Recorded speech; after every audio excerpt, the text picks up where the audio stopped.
avanzar igual los temas que estaban pendientes, que eran trastornos hipertensivos del embarazo. Esto es lo que involucra eclampsia, síndrome de Gel y embarazo prolongado. ¿Ya? Entonces, bueno, el tema de hipertensión en el embarazo en realidad es un tema muy importante, ¿no? Ya que es, cada vez se ve con más frecuencia casos de preeclampsia.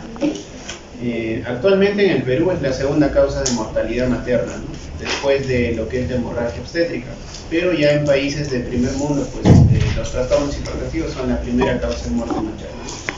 Entonces es importante conocerlo. Ahora nuevamente empezamos viendo la pirámide invertida de Nicolaides, ¿no? Ya que el tema de hipertensión es muy importante para poder enfocarnos en la prevención y en la predicción. Es más importante saber quién nos va a hacer preeclampsia a detectarla, ¿no? Porque presión alta y proteinuria es sencillo, y terminar el embarazo es sencillo, pero quién nos va a hacer preeclampsia, cómo prevenirla es mucho más importante. Y es por eso que el screening, ustedes, sean en el CERU, como médicos, cuando se desarrollen, recomendación siempre de ecografía en primer trimestre a las 12 semanas, que es donde vemos todos esos riesgos, ¿ya? Es la famosa ecografía genética, ¿no?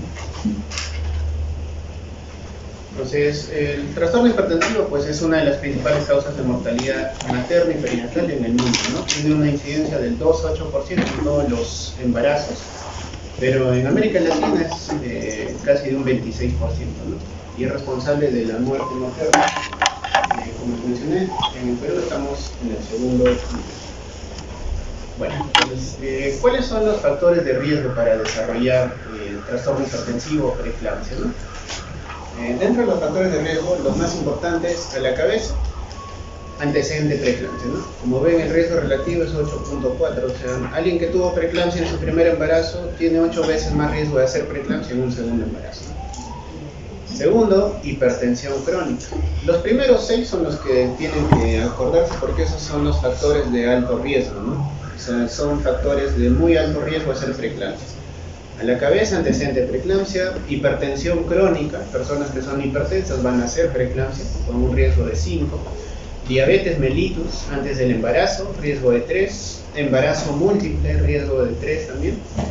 Índice de masa corporal más de 30, obesidad, también tienen alto riesgo de preeclampsia. Y el síndrome antifosfolipídico, ¿no? La enfermedad autoinmune también es muy asociada a preeclampsia.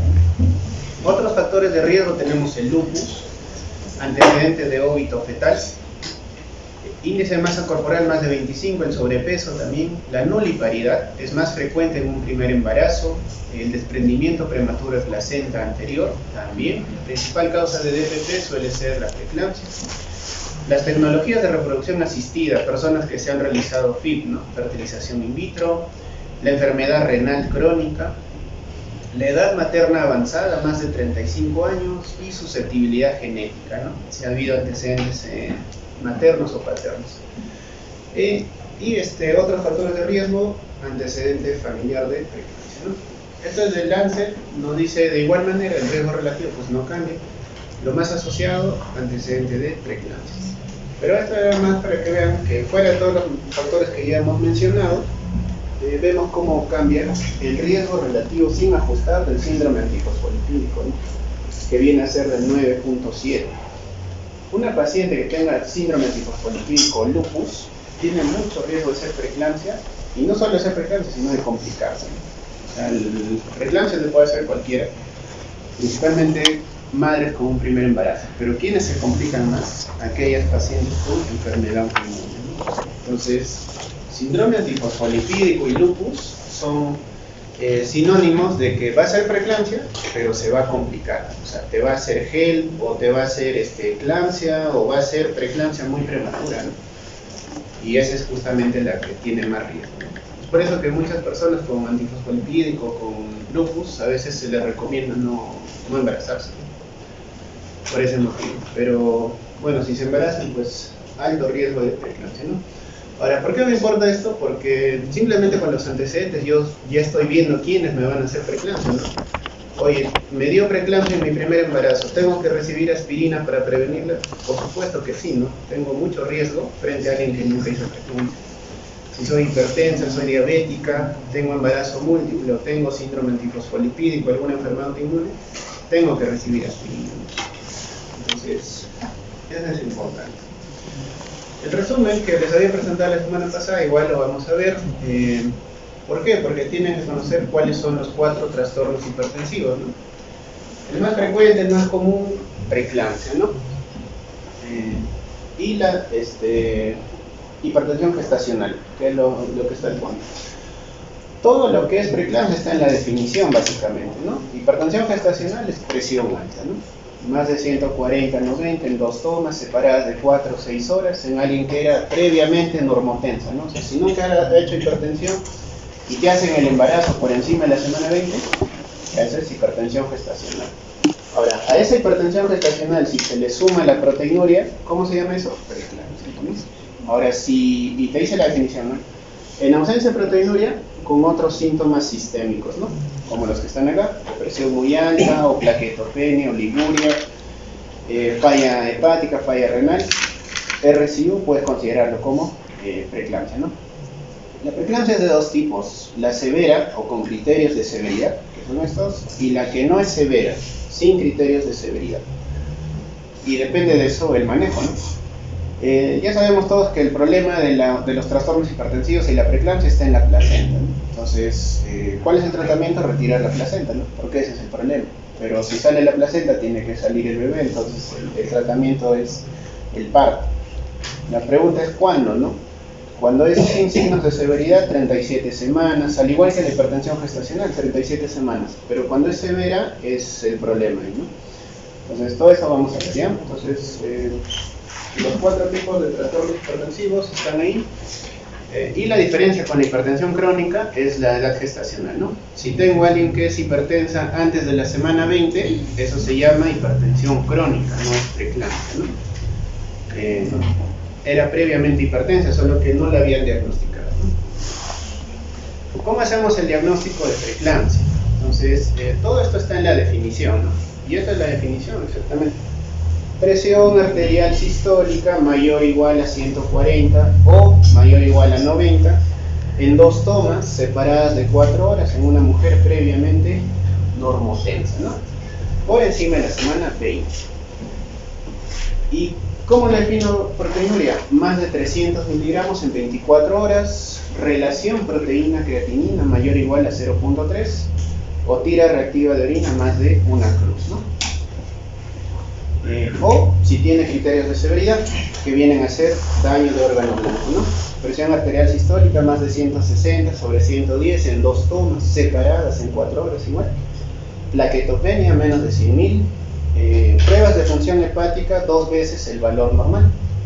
Para Perú la mayoría de laboratorios maneja 35 como valor normal de transaminasas. Por ende más de 70 sería preeclampsia, ¿no? O si tiene dolor en epigastrio persistente. Creatinina más de 1.1 o el doble del valor normal en ausencia de otra enfermedad renal, ¿no? También la oliguria, el edema pulmonar y los síntomas visuales o síntomas cerebrales, ¿no? El dolor de cabeza. Lo mismo de la COG, presión arterial más de 140/90 en 2 tomas. Lo mismo con proteinuria que tienen que acordarse. Y viendo, ¿no? Como dice ahí, o en ausencia de proteinuria, cualquiera de los siguientes, ¿no? Plaquetopenia, creatinina más de 1.1, transaminasas más de 70, edema pulmonar, o cefalea o escotoma. ¿Qué nos dice la federación, la FIGO? Cuando hablamos de preeclampsia hay varias sociedades, ¿ya? O sea, es un montón, es como hablar de tipos de celulares, ¿no? Hay Apple, Samsung, Xiaomi, ya lo mismo es con preeclampsia. Pero hay sociedades que se dedican exclusivamente al estudio de la enfermedad hipertensiva y una de ellas es la Fuerza contra la Sociedad contra los Trastornos Hipertensivos del Embarazo, ¿no? Que es el ISSHP. ¿Qué es lo que maneja la federación? Y es como que los criterios más aceptados a nivel mundial, ¿no? En cualquier parte del mundo se manejan los mismos criterios en base a la FIGO. Entonces, ¿qué nos dice la FIGO? ¿A qué le llama hipertensión gestacional? Presión arterial más de 140/90 en 2 tomas, lo mismo, ¿no? Más de 20 semanas, separadas de 4 horas. ¿Qué más nos dice la FIGO? Proteinuria, el mismo valor, más de 300, proteína creatinina relación proteína-creatinina más de 0.3 o tira reactiva más de 1, ¿no? Y otra disfunción orgánica, ¿no? Creatinina más de 1, transaminasas, acá sí te menciona más de 40, nada más, pero tiene que estar elevada, ¿no? Dolor en el nivel de epigastre, síntomas neurológicos como eclampsia, alteración del estado mental, convulsiones o cefaleas o escotomas, ¿no? Plaquetas menos de 150.000, te menciono a ellos, y la disfunción úteroplacentaria, es decir, para yo sumar un criterio de preeclampsia, bebé con restricción de crecimiento o alteración del Doppler, ¿no? También me hace un criterio de preeclampsia. Y en hipertensión crónica es lo mismo, mujer con hipertensión crónica normalmente, pero que ha tenido elevaciones de proteinuria, elevación de la presión arterial, y ha presentado proteinuria nuevamente, ¿no? Entonces los criterios son básicamente los mismos, no cambian mucho, ¿no? Lo más importante es presión alta más proteinuria es preeclampsia, ¿no? Y si no tiene proteinuria, ¿cómo se llama eso? Hipertensión gestacional. Así es. ¿Cuáles son los criterios de severidad de la preeclampsia? La presión arterial es una de ellas, más de 160/110 en 2 tomas separadas de 4 horas, a menos, como dice ahí la terapia, la definición, perdón, a menos que se haya iniciado antihipertensivos antes de este tiempo.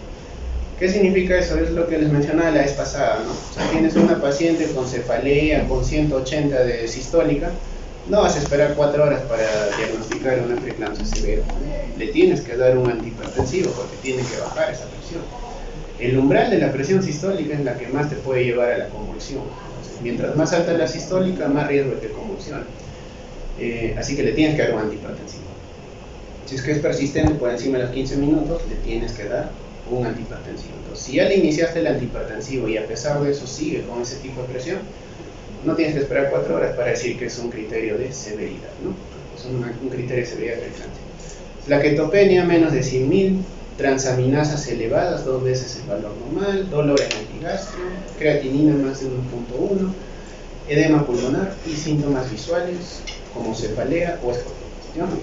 Entonces, nuevamente eso es muy repetitivo, pero el diagnóstico de la preeclampsia es la definición. O sea, todo esto es parte de la definición y así ustedes diagnostican. Basta un criterio de estos para decir severidad. Es decir, tiene una paciente con presión de 140/90 que le han tomado después de 4 horas y sigue igual. Le pidieron sus exámenes de sangre y tiene plaquetas en 80.000. ¿Eso es una preeclampsia severa o no severa? Plaquetas de 80.000. Severa, porque está menor de 100.000, 80.000. Basta uno de estos criterios para que ustedes digan que es una preeclampsia severa. Y por ende tienen que hacer el manejo de la preeclampsia severa, ¿no? No hay ninguno de estos, preeclampsia normal, sin signos de severidad. ¿Cuáles son las complicaciones de la preeclampsia? Principalmente, a corto plazo, restricción de crecimiento intrauterino, oligohidramnios, muerte o óbito fetal, parto prematuro, que es lo que vemos, ¿no? La prematuridad es un problema principalmente en la preeclampsia precoz, ¿no? Que es aquella que se presenta antes de la semana 34. Bajo Apgar al nacer, monitoreo fetal no reactivo durante el trabajo de parto y necesidad de unidad de cuidados intensivos neonatal, ¿no? Que es lo que vemos, un bebito intubado con sonda nasogástrica, totalmente famoso. Y complicaciones a largo plazo, parálisis cerebral, bajo IQ, ¿no? Las personas que tienen un IQ bajo, pérdida auditiva, alteraciones visuales, resistencia a la insulina, diabetes mellitus, enfermedad coronaria y hipertensión. Sí se ha demostrado que las personas que han sido RSU son aquellas que en el futuro son obesas, tienen síndrome metabólico, ¿no? Y las mujeres pasa casi lo mismo, hacen síndrome metabólico y hacen con más frecuencia síndrome ovario poliquístico, ¿no? Con acné, con hirsutismo. Entonces, ¿y eso por qué? Porque la mamá tuvo preeclampsia. Todo eso es la programación genética, ¿no? Desde que uno está en la barriguita ya el cuerpo sabe qué te va a dar a los 40 años. Entonces, es la importancia de prevenir en realidad la preeclampsia. no solo por las complicaciones a corto plazo, sino a largo plazo. Entonces, diagnóstico de hipertensión gestacional, ya lo vimos, presión alta pero sin proteinuria, ¿no? Complicaciones asociadas a la preeclampsia tenemos el síndrome de HELP, ¿no? El HELP en realidad es un acrónimo, ¿no?, que significa hemólisis, enzimas hepáticas elevadas y recuento bajo de plaquetas, ¿no? O sea, plaquetofenia. Hay dos clasificaciones, la de Mississippi y la de Tennessee, ¿no? Básicamente es para determinar el grado de HELP que tiene, ¿no? Para hacer el diagnóstico de HELP, es claro igual, tiene que ser con laboratorio, ¿no? Plaquetas menos de 100.000, tiene que ser HELP. Transaminasas, el doble, o sea, más de 70, también HELP. Y hemólisis, ¿cómo veo la hemólisis? Con los valores de LDH, ¿no? El lactato deshidrogenasa más de 600, o presencia de esquistocitos en frotis, ¿no? Todos esos son signos de hemólisis. Entonces, para hacer el diagnóstico de HELP, basta dos de esos criterios para que ustedes digan eso, ¿no? Mississippi te dice en base al número de plaquetas.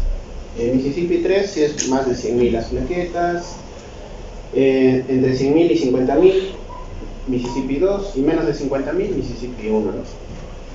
Y Tennessee que te dice parcial o total, ¿no? Si cumple los tres criterios es total y solo cumple dos de esos es parcial. Pero sea parcial o total, el manejo del HELP es el mismo, ¿no? Es un manejo intenso. ¿Y qué es la eclampsia? La eclampsia es una complicación. Son las convulsiones tónico-clónicas focalizadas o multifocales de nueva aparición en ausencia de otras afecciones causales en una gestante por encima de las 20 semanas de edad gestacional. Es decir, si tienen una gestante que está convulsionando y antes era epiléptica, eso no es una eclampsia, ¿no? Esa es una crisis epiléptica.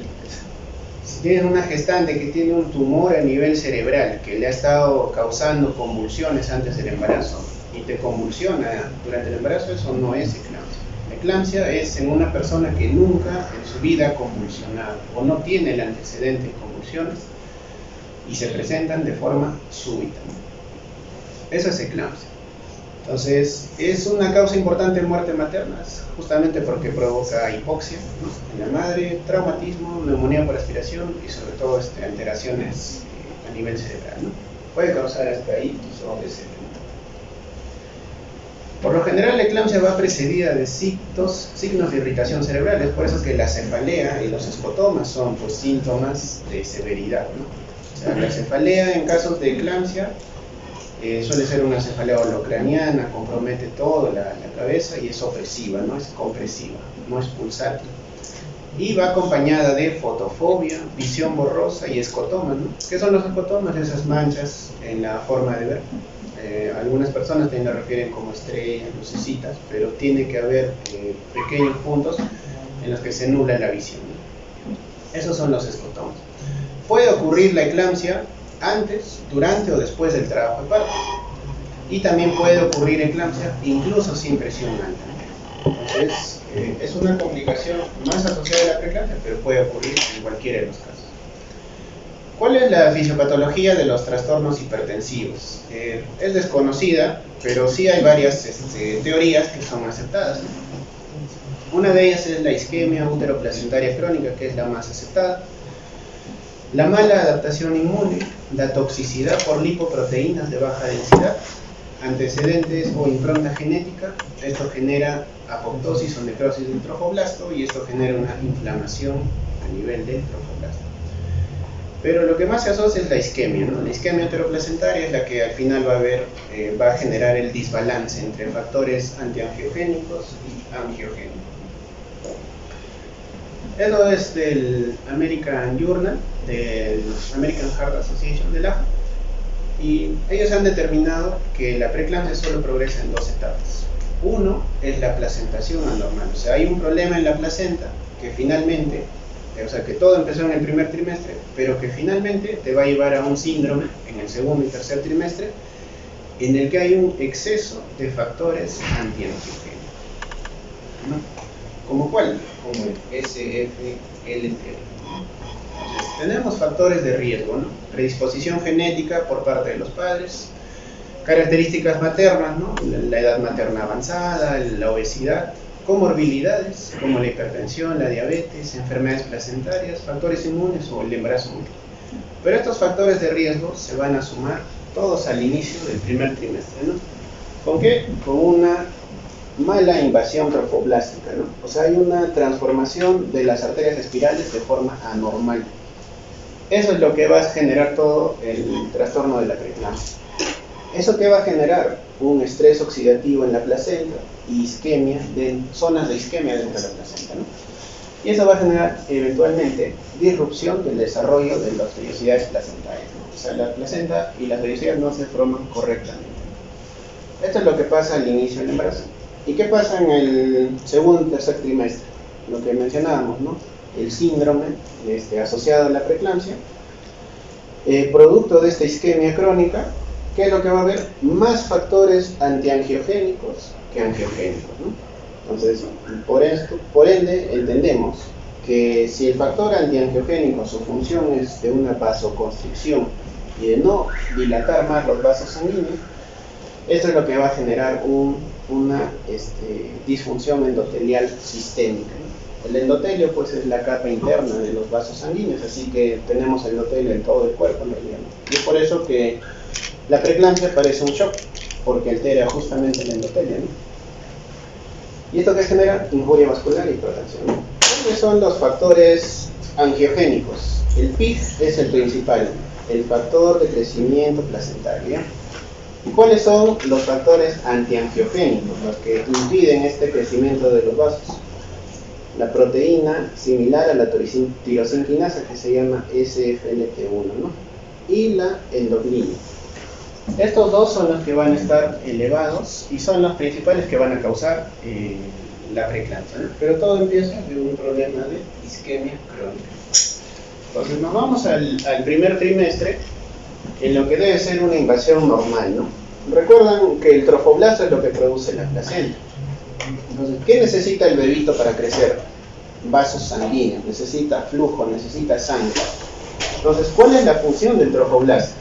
Las células del trofoblasto buscan las células de las arterias espirales. ¿Y qué es lo que hacen? Las invaden, ¿no? ¿Con qué finalidad invaden estas células? Crear que este vaso sanguíneo de la arteria espiral sea más amplio para que pase más flujo sanguíneo hacia el bebé, pero a menor resistencia, ¿no? Eso es lo que va a generar una placentación normal.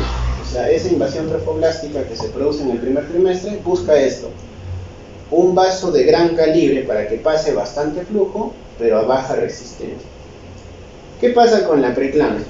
Ha habido una invasión anormal de los trofoblastos, o sea, no han cumplido su trabajo, por ende, las arterias espirales no han crecido, porque no han invadido de forma correcta.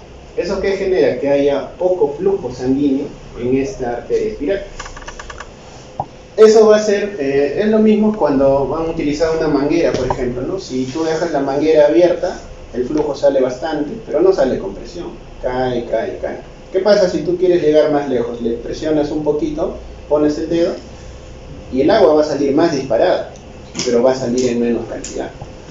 Lo mismo pasa con las arterias espirales, ¿no? Es como que el agua esté así siempre, así, con bastante presión, pero poco flujo, ¿no? Poco volumen de sangre, de agua. Eso es lo que pasa en la preeclampsia, ¿no? Esa arteria espiral no ha crecido, por ende, al no crecer, el flujo sanguíneo es poquito, ¿no? Hacia el bebé. Y como está más estrecho, la resistencia vascular es más alta. ¿Eso qué genera? Que aumente la presión. Y esa resistencia, porque el flujo va a estar acá constantemente fuerte. ¿Qué va a generar? Hipoxia y estrés a nivel de esta zona, que en realidad es placenta, ¿no? Y eso se demuestra, si es que yo quiero ver si alguien tiene una placentación anormal, en las arterias uterinas, ¿no? Una alteración de las arterias uterinas quiere decir que ha habido una placentación anómala. Esto es, por ejemplo, en alguien no gestante, ¿no? Arteria uterina, arteria espiral, arteria acuata, perdón, arteria espiral, ¿no? Viene y irriga el endometrio, eso es normal. En un embarazo normal, ¿qué pasa? Esa arteria espiral se debe abrir, estas son las células del trofoblasto y deben abrirlas así, ¿no? Bonito, ¿no? Hasta el fondo. ¿Qué pasa en la preeclampsia? No se han aperturado las espirales. por eso el flujo sanguíneo es poquito y acá va a haber bastante presión, ¿no? Eso aumenta la presión y genera un estado de hipoxia en toda esta zona. ¿En qué momento se produce esto, ¿no? Esta placentación? Estas son las famosas oleadas de placentación, ¿no? La primera oleada de placentación se produce antes de la semana 12. Entre la semana 9 y 12 se produce la primera oleada de invasión trofoblástica. Y la segunda oleada, ¿cuándo se produce? Entre la semana 16 y 22, ¿ya? Entonces, una vez que se producen las oleadas, ya está consumado quién te va a hacer preeclampsia, ¿no? O sea, la preeclampsia no es algo que ha aparecido recién a los 8 meses de embarazo. Es algo que viene desde el inicio del embarazo, del primer trimestre. Por eso, nuevamente, importante saber quién te va a hacer preeclampsia más que diagnosticarla, porque es un problema que ya empezó al inicio del embarazo, ¿no? Y es por eso que la aspirina se busca dar antes de la segunda oleada, ¿no? Que es a la semana 16, ¿no? Acá vemos en cortes histológicos cómo debe ser una arteria espiral remodelada normal, ¿no? ¿Ven? La luz cómo está, grande, ¿no? No remodelada, normal, preeclampsia, una luz estrecha, poco flujo. Y esto ya es en aterosis, ¿no? Esto ya por problemas en las lipoproteínas. Entonces todo eso se traduce en una falla en la transformación fisiológica de las arterias espirales y finalmente una aterosis. ¿Qué va a pasar con este tipo de hipoxia? Va a generar que los factores angiogénicos sean menores que los antiangiogénicos.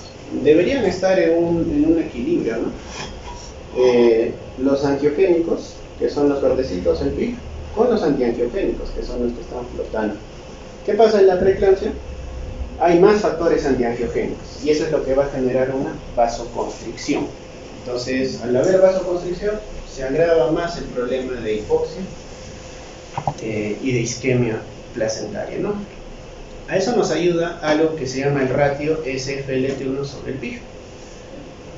¿Quiénes hacen preeclampsia? Aquellas que tienen más factores antiangiogénicos que angiogénicos, ¿no? Como vemos, la balanza está arriba del lado del SFLT1. ¿Y quiénes tienen menos riesgo de preeclampsia? Aquellas que tienen más valores de factores angiogénicos, ¿no? Entonces ya se utiliza este ratio como finalidad de saber quién te va a hacer preeclampsia o quién te puede hacer severidad, y eso ya lo vamos a ver. Acá vemos cómo en un embarazo normal los valores de SFLT1 no llegan ni a 10.000, ¿no? En preeclampsia pueden subir un poco más, en síndrome de Gel también, pero en qué casos se desarrolla mucho más de SFLT1 y se ha determinado que pueden agravar más los cuadros. Hígado graso agudo del embarazo, ¿no? Es por eso que el hígado graso también es una complicación mortal. Entonces acá el resumen de lo que es la fisiopatología, ¿no? Tenemos factores genéticos, factores medioambientales, inmunológicos, que finalmente, ¿qué es lo que va a desencadenar todo? Una anomalía en la placentación, ¿no? Una mala invasión trofoblástica es lo que va a pasar y va a generar una isquemia placentaria, ¿no? La isquemia va a generar aumento del estrés oxidativo y una hipoxia persistente durante todo el embarazo, ¿no? Eso va a hacer que haya más factores antiangiogénicos, como la SFLT1 y la endorfina, y menos factores angiogénicos, como el PIG. ¿Y qué genera esto? Como va a generar una vasoconstricción crónica, disfunción vascular sistémica, ¿no? Y como va a afectar el endotelio que está en todos los órganos, afecta el riñón, endoteliosis glomerular, presenta proteinuria, ¿no? De por sí esto, la resistencia vascular que se presenta, hipertensión. Afecta a nivel cerebral, dolor de cabeza, cefalea, escotomas y finalmente convulsiones, ¿no? Y si afecta el hígado, síndrome de Gel y anomalías tipo 1. ¿No? Lo mismo, como vemos cómo es el flujo sanguíneo, ¿no? De rojo en un embarazo normal y cómo es en una preeclampsia, ¿no? Un flujo escaso pero de alta resistencia. Lo mismo, ¿no? Y es por eso el mismo motivo que se presenta en los cuadros de RCU, ¿no? El RCU también recibe poco flujo y eso está muy asociado a la preeclampsia, ¿no? Entonces, la alteración de estos dos son los que van a causar. Ahora, cuando hablamos de preeclampsia hay dos tipos de preeclampsia, la temprana y la tarde. La temprana es aquella que se presenta antes de la semana 34 y la tardía es después de la semana 34, ¿no? ¿Cuál es más frecuente? La tardía. Más del 88% son tardías. Pero ¿cuáles son las que más se complican? Las tempranas, ¿no? Síndrome de Hell más frecuente, 40% en temprana, ¿no? Restricción de crecimiento intrauterino, 60% en la temprana, en la precoz. Muerte fetal o morbilidad neonatal severa, también en la temprana, por la prematuridad. Eventos adversos en la mamá, temprana. Alteración del Doppler de arterias uterinas, en la temprana.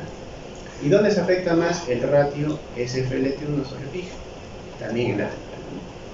Entonces, la tardía es la que menos se complica, pero la temprana es justamente donde se enfoca más la prevención y es la que tiene más complicaciones. Este es un cuadrito que nos habla de algo un poco peculiar, pero es lo que hemos visto es la teoría de la isquemia placentaria crónica, ¿no? O sea, todo se desencadena por eso. Pero ¿qué pasa con algunas pacientes que tienen un cuadro inmunológico? También puede desencadenar alteración de la placenta, ¿no? ¿Y quiénes pueden tener un cuadro inmunológico? Es como una reacción alérgica, ¿no? Pues si se dan cuenta, o sea, alguien que hace falla multiorgánica puede ser incluso como un shock anafiláctico, ¿no? ¿Quién te puede hacer como una pseudoreacción alérgica y que eso termine en desencadenar una preeclampsia? Baja o pobre exposición al semen. Por ejemplo, personas que utilizan condón, poco tiempo de haber copulado, donación de esperma y donación de óvulos, ¿no? ¿Por qué esas pacientes tienen más riesgo de preeclampsia? Tal vez no es tanto por la isquemia crónica, sino es por la presencia de antígenos paternos específicos. ¿Eso qué significa? Lo mismo pasa con los cuadros de una inducción intolerante o inadecuada exposición.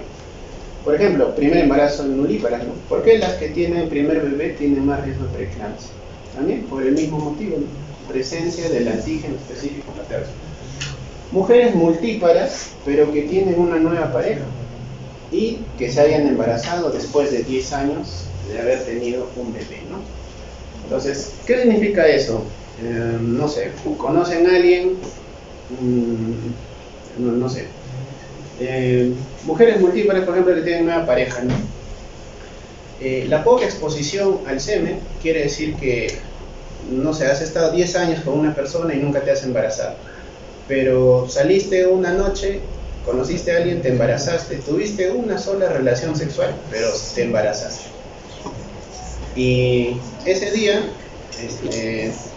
en ese embarazo, como solo has estado expuesta una única vez, tienes más riesgo de hacer preeclampsia que aquella pareja que tiene 10 años juntos de relaciones y que recién se embarazan después de 10 años. O sea, ¿me dejo entender? La pobre exposición al semen también es un factor de riesgo, pero no se asocia tanto a la mala remodelación de las arterias esclerosas, sino a la presencia de antígenos en el padre, ¿no? Por eso, ¿cómo se llama ese antígeno? Y este estudio del 2022 nos ha demostrado el antígeno específico paterno, el PAS, genera una reacción tipo alérgica en la producción de la formación de la placenta gracias a los natural killers.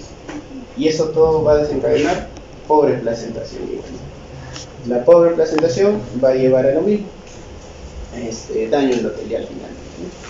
Entonces, también son factores de riesgo este tipo de cosas, ¿no? Pobre exposición del semen, nulíparas, es por eso que las nulíparas tienen más riesgo. Y el periodo intergenésico largo. Entonces, como les dije, hay varias teorías, pero muchas que son, lo más aceptado es la anomalía en la placenta. Entonces, ¿qué es lo que pasa cuando ya hiciste preeclampsia? Ya se pasó la alteración de la placenta. Tienes cambios vasculares, ¿no? ¿Qué es lo que va a pasar? Va a haber una hemoconcentración. Ese es el hallazgo más frecuente. Hay interacción de agentes vasoactivos como la prostaciclina, el tromboxano, el oxidolito y la senotenina, ¿no? Entonces, principalmente va a haber más vasoconstricción en las pacientes con preeclampsia, ¿no? Recuerden que toda esta zona del epitelio va a estar inflamado. Entonces acá podemos ver cómo es un vaso sanguíneo normal, que el flujo debe ir así. Cuando hay una inflamación endotelial, es decir, el vaso está inflamado, ¿qué es lo primero que se va a consumir? Las plaquetas, porque va a haber agregación plaquetaria. Y las plaquetas están directamente relacionadas al tromboxano 2, que es un vasoconstrictor. Entonces, al haber más agregación plaquetaria, va a haber mayor vasoconstricción por producción de tromboxano A2, ¿no? ¿Qué es lo que va a pasar eventualmente a nivel vascular? Este aumento de la presión interna del intravascular va a generar una alteración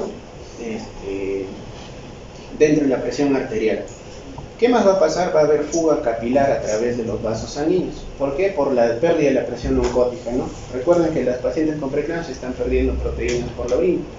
Entonces, esa disminución de la presión oncótica va a hacer que el flujo sanguíneo del intravascular se vaya al intersticial, ¿no? Es por eso que se suelen edematizar, por esa fuga capilar que existe. Pero si recuerdo, ¿cómo va a estar ese vaso sanguíneo? Va a estar más colapsado, ¿no? Entonces, ¿qué es lo que debería hacer para ayudar a ese vaso sanguíneo? Pues hidratar a la paciente. Por eso que un pilar de la preeclampsia, a diferencia de la hipertensión crónica, por ejemplo, en personas no gestantes, es hidratar al paciente, porque el intravascular va a estar colapsado. Pero siempre se debe hacer con cuidado, o sea, no hacer una fluidoterapia intensiva, porque eso puede generar más riesgo de edema pulmonar. Entonces, lo que es la disfunción vascular va a generar no solo preeclampsia, también restricción de crecimiento intrauterino, muerte fetal, DFP, parto prematuro y RT. ¿Qué cambios hematológicos tengo? Igual plaquetopenia por el mismo motivo. Al haber una inflamación crónica, va a haber por consumo, ¿no? Se van a consumir las plaquetas y eso me va a llevar a la plaquetopenia. Ahora, esas plaquetas, ese tapón plaquetario que se ha formado, es como un bache dentro de toda la circulación sanguínea. ¿Qué va a pasar con los eritrocitos cada vez que se golpeen con ese bache? Se van a romper. Es por eso que va a haber hemólisis. ¿Y qué va a generar la hemólisis? Aumentos de la LDH. A nivel hepático, ¿qué va a pasar? Va a haber una necrosis periportal. La necrosis periportal, por el mismo motivo, inflamación de todo el endotelio, va a demostrar que haya valores más aumentados de TGO que de TGP. O sea, en casos de preeclampsia, la TGO está más elevada que la TGP, y ese es un signo o una forma en la que pueden diagnosticar o diferenciar la preeclampsia de otras enfermedades hepáticas, ¿no? ¿Cómo va a estar los valores de LH? Elevados por el mismo motivo, pero también por necrosis periportal, ¿no? La bilirrubina suele elevarse secundaria a la hemólisis, pero no es tanto. Principalmente se eleva cuando ya son muchas complicaciones, como el síndrome de Hell. Y también va a haber una alteración a nivel hepático del sistema de coagulación. Entonces, tiempo de protrombina y NR elevados, ¿no? Prolongado. A nivel renal, ¿qué es lo que va a pasar? Va a haber la endoteliosis glomerular, ¿no? Las células endoteliales se van a vacuolar y se van a hinchar, y esto va a generar que filtre más proteínas de alto peso molecular. Entonces va a empezar a perder proteína el paciente, ¿no? ¿Qué es lo que también empieza a perder? Calcio, también va a perder y dentro de las proteínas que pierde son la albúmina, la globulina, la transferrina y la hemoglobina también. Entonces es una forma en la que también va a la anemia en las pacientes con preeclampsia, ¿no? Todo el problema es por la endoteliosis glomerular. A nivel fetal, ¿qué va a pasar? Ya habíamos visto que el flujo sanguíneo debería ir con gran cantidad y gran volumen al bebé para que crezca. Como va a ser un flujo escaso y reducido, tenemos isquemia uteroplacentaria que va a generar restricción de crecimiento intrauterino, oligohidramnios, ¿no? Como el bebito recibe poco flujo, orina poco, oligohidramnios, desprendimiento de placenta por la hipoxia y estado fetal no tranquilizador durante el parto. Entonces, por todos estos motivos se produce la preeclampsia y los trastornos hipertensivos, ¿no? Pero tenemos métodos de detección que sean útiles para identificar a mujeres en riesgo. Lo que les decía, la predicción. Sí hay métodos. Varios estudios han determinado marcadores bioquímicos, presión arterial media, Doppler de arterias uterinas. Pero ¿qué es mejor? Y antecedentes, ¿no? Pero ¿qué es mejor? Hacer un conglomerado de todos y utilizar una calculadora. Sí se ha utilizado, se ha determinado ahora que la SFL, dosar SFLT1 y PIG, o sea el ratio que hemos visto, es muy útil para predecir preeclampsia, ¿no? Pero es mejor hacer un conjunto. ¿Cuáles son los algoritmos? Entonces, acá tengo, por ejemplo, si yo quiero saber si alguien me va a hacer preeclampsia precoz, ¿no? Antes de la semana de 34. Si yo solo uso factores maternos, es decir, antecedentes, o sea, veo a alguien que es hipertensa y solo me baso en eso, no le hago ningún estudio, solo voy a detectar el 53% de las pacientes que me van a hacer preeclampsia. Pero si yo a esa paciente, aparte de antecedente, le sumo presión arterial media, ya estaré detectando el 71% de pacientes. Si a esos dos le sumo Doppler de arterias uterinas, voy a llegar a un 94% de diagnóstico. Y si a eso le sumo incluso proteína plasmática placentaria tipo A y factor de crecimiento placentario, si es que dispongo, puedo llegar a una tasa de detección cercana al 100%. Entonces, ¿qué es mejor? Utilizar el algoritmo de la Fetal Medicine Foundation, ¿no? ¿Y cuál es el algoritmo este? Engloba factores maternos, presión arterial media, Doppler de uterinas y factores bioquímicos, ¿no? Como no siempre disponemos de los bioquímicos, porque hay que ser honestos, nuestros hospitales no lo dosan mucho y son costosos, hasta acá podemos llegar con una alta tasa, ¿no? Haciendo ecografía, tomando presión arterial y antecedentes, ¿no? ¿Qué es lo que usa la guía NICE, que es la de Reino Unido? Solo basarte en antecedentes, factores de riesgo mayores y menores. Tasa de detección muy pobre, 41%. Y la COG es igual, solo que la COG no utiliza lo que es el PIG, se queda solo en la proteína plasmática tipo A. Igual, pero tiene alta tasa de falsos positivos. Entonces, si se dan cuenta, toda la detección nos engloba a la preeclampsia prematura, ¿no? Que ya hemos visto que es la de más riesgo, la que más se complica, ¿no? Oye, quiero saber si alguien puede hacer preeclampsia por encima de la semana 37. Ya, pues no hacer todos estos exámenes tiene una baja tasa de detección. O sea, sí que puede hacer preeclampsia, sí. Pero a mí me importa más la prematura, ¿no? Es la que más se complica y es la principal que tengo que prevenir. Entonces, ese algoritmo es lo que vamos a ver. ¿Cómo debo hacer la presión arterial, la medición de la presión arterial media? Presión diastólica más sistólica menos diastólica entre 3, ¿no? Tengo que calcularlo de esa forma. Ahora, también la guía de la Federación Internacional nos dice, hay que saber tomar la presión, ¿no? Tengo una gestante que tenía su cita a las 10 de la mañana y como me ve que estoy saliendo, viene corriendo al consultorio, entra al consultorio, le tomo la presión, obviamente va a estar elevada esa presión, ¿sí? ¿Me servirá para hacer una predicción de preeclampsia? No. Por eso te dice la guía recomendaciones, incluso en el tamaño del tensiómetro que deben usar, todo eso te indica, pero para que ustedes más o menos lo apliquen, tienen que tener a la paciente sentada, con los brazos estirados a la altura del corazón, así, y hacer la medición de los dos brazos, no solo derecho, no solo izquierdo, sino de los dos brazos. ¿Y en cuántas tomas? Hacerle 2 tomas a los dos brazos separados de 1 minuto. ¿Y cuánto? En una paciente que haya estado 5 minutos por lo menos sentada. O sea, no llega e inmediatamente le tomo, no. Tiene que estar 5 minutos sentada, la siento en esta posición, con piernas así, a la altura de los brazos, el corazón y en los dos brazos. Te recomienda también la guía que deberíamos utilizar los tensiómetros digitales. Lamentablemente no tenemos un estándar de calibración. Uno puede utilizar un tensiómetro de una marca, de otra marca y a veces hay variaciones, ¿no? Recomendable que hagan esto, pero si no pueden hacerlo con tensiómetro manual, ¿no? Pero lo más importante, posición sentada, 2 brazos estirados, 2 tomas separadas de 1 minuto y 5 minutos por lo menos de reposo. Esa es la forma en la que se tiene que tomar la presión para que calculen la presión media. Doppler de arterias uterinas, bueno, una ecografía sencilla es lo que vemos acá, ¿no? Algo muy llamativo en el Doppler siempre en la arteria uterina es este. Este es el pico sistólico, diastólico. ¿Notan este espacio? Eso se llama notch o muesca, ¿no? Notch protodiastólico. La presencia del notch es muy asociada a preeclampsia, ¿no? Pero no en el primer trimestre, sino en el segundo y tercer trimestre.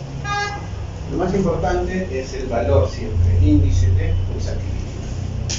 Entonces, ¿qué te recomienda tanto la Federación, la guía y la COG? Todo, utilizar nuestro esquema combinado. Y vamos a hacer un ejemplo ahí en la computadora porque se encuentra. No solo voy a dosar, preguntar antecedentes, sino presión arterial media, idealmente factor de crecimiento placentario y Doppler de uterinas. ¿Cuándo? Entre las 11 y 13 semanas con 6 días, ¿no? Primer trimestre. ¿Cómo se llama esa ecografía? Genética. ¿Y qué hago? Utilizando la calculadora. La calculadora me va a dar estos valores. 1 en 100, 1 en 500, 1 en 1000. Si está debajo de 1 en 100 el riesgo, sigo mi rutina de control prenatal normal. O sea, tengo un valor de 1 en 350. ¿Le debo dar aspirina? No. 1 en 500, no. Pero si tengo alto riesgo, menos de 1 en 100, o sea, por encima, perdón, mayor a 1 en 100, que sería 1 en 50, 1 en 40, sí le tengo que dar aspirina, ¿no? Tengo que empezar ¿cuándo? Entre la semana 11 y 14, 6, hasta las 36 semanas, ¿no? La aspirina se da hasta la semana 36 y lo más recomendable es que usen el esquema de la Fetal Medicine Foundation. ¿Qué estrategias tengo de prevención para reducir el riesgo de preeclampsia? Definitivamente la aspirina, ¿no? Como se ha demostrado que hay un desequilibrio entre prostaciclina y tromboxano, la aspirina ayuda a bajar los niveles de tromboxano a 2. Es decir, darle aspirina a alguien va a hacer que baje los niveles de tromboxano de forma selectiva, pero los niveles de prostaciclina, que es un vasodilatador, no se van a alterar.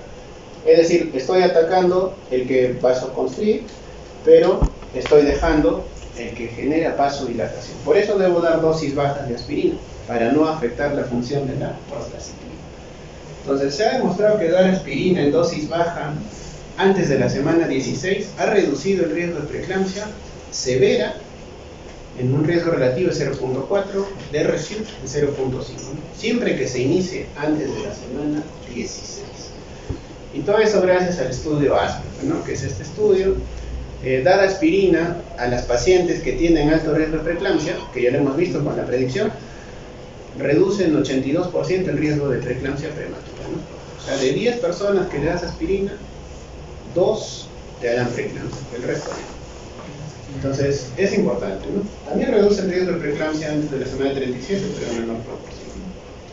La dosis que se debe dar según ASPER es 150 miligramos por noche, iniciar antes de la semana 16, terminarla la semana 36. Siempre por las noches y utilizar el algoritmo de la Fetal Medicine Foundation. La guía NICE nos dice, ¿no? Esto tal vez es para centros donde no puedan contar con ecógrafo, tal vez con mayor disponibilidad. ¿Qué nos dice la guía NICE? Si es que tengo un factor de riesgo alto, como antecedente de preeclampsia, embarazo múltiple, hipertensión crónica, diabetes, enfermedad renal o autoinmune, le tengo que dar aspirina si yo encuentro un solo criterio. Si tengo algún riesgo de embarazo moderado, algún factor de riesgo moderado, con 2 criterios le tengo que dar aspirina. ¿Cuáles son estos criterios? Nuliparidad, obesidad, antecedente familiar de preeclampsia en mamá o en hermana, antecedentes sociodemográficos, es decir, raza negra, bajo estado socioeconómico, edad materna más de 35 años y antecedentes personales, ¿no? Bajo peso al nacer o pequeña para la edad gestacional. ¿Pero quién? La mamá, ¿no? O sea, yo estoy embarazada y yo sé que yo he sido sietemesina, como le dicen antes, ya pues ese es un factor de riesgo para que uses aspirina, ¿no? Eventos adversos en embarazos anteriores y un periodo intergenésico largo, más de 10 años, ¿no? Entonces, ¿puedo utilizar la guía NICE? Sí, si es que no dispongo de una ecografía, pero creo que eso es algo que siempre se hace ahora, ¿no? Al menos en nuestra realidad se usa bastante. ¿Qué nos recomienda tener la guía? Si voy a dar aspirina en personas menos de 40 kilos de peso, podría optar tal vez por darle 100 nomás de aspirina, pero más de 40 tengo que darle 100. Y esto es como el resumen de la predicción y la prevención, ¿no? tengo a alguien que tiene riesgo de preeclampsias, es una paciente con alto riesgo. ¿Ya qué tengo que hacer? Educarla en signos y síntomas de preeclampsia. Tomar la presión arterial en casa. ¿Cuántas veces? 2 veces a la semana.